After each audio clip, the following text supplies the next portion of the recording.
Fiatalok, vidáman, most nem tudom, hogy ez minek köszönhető. Na, gyerekek, alkoholnak. Az első drogledőhely, nézzétek meg.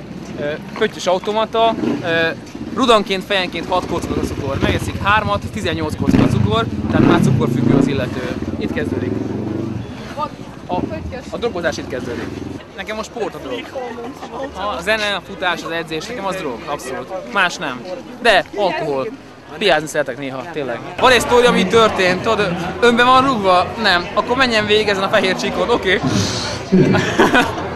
Nekem akkor jön a mámor, amikor lefutom erdőbe a kutyámmal meg a havarommal a 12. kilométert, átérek egy bércen, kinyíkeltem a panoráma, és jövök lefele. Nekem az a mámor, és nekem itt a mámornak a vége. Én például félek attól, hogy a lányom megkap valami drogot, mert megkóstolják vele, és önkívületi állapotban magába fogadja mondjuk ennek a jobboldali embernek a spermáját. Tehát ő rohadtul félek, érted? Mint apa. Ez nekem baj. Sorry.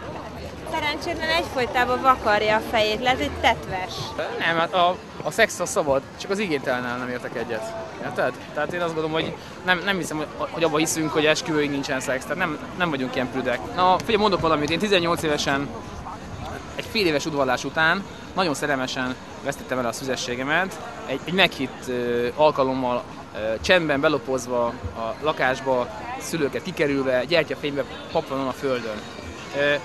Ha idejöttem volna, lehet, hogy úgy történt volna, hogy bedrogozva, besörözve, mondjuk egy sősártó mögött, egy 47 éves éces német nőt hátulról megreszeltem volna. Lehet, hogy nem úgy emlékszem volna a szüzességem elvesztésére, érted? Ez borzasztó.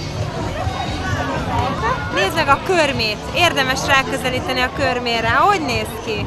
Te mondjuk mit szólnál, ha a lányodat egy ilyen ujjazná? Itt a szigeten. De imádok dolgozni, nekem ez a szenvedélyem, és bár nem kerestem sajnos vele eleget, de nem a pénzért csinálom. Tehát a pénz önmagában iszonyatosan nem boldogít. A sikerért sem. A siker sokkal fontosabb, mint a lóvé, szerintem.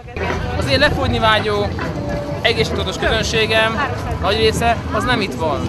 Big Bellies, az nagy hasak. Deutschland. Az a band neve, ez nagy hasak. Igen? Mindenki nagy hasa van.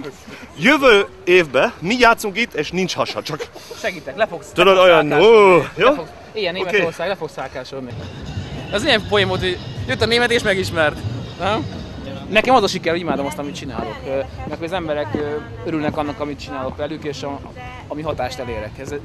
Ennél jobb érzés nincs. Tehát ez nekem misszió. Jó, persze mindenhez kell a pénz nélkül sajnos semmi sincs. Tehát ez egy szarvilág.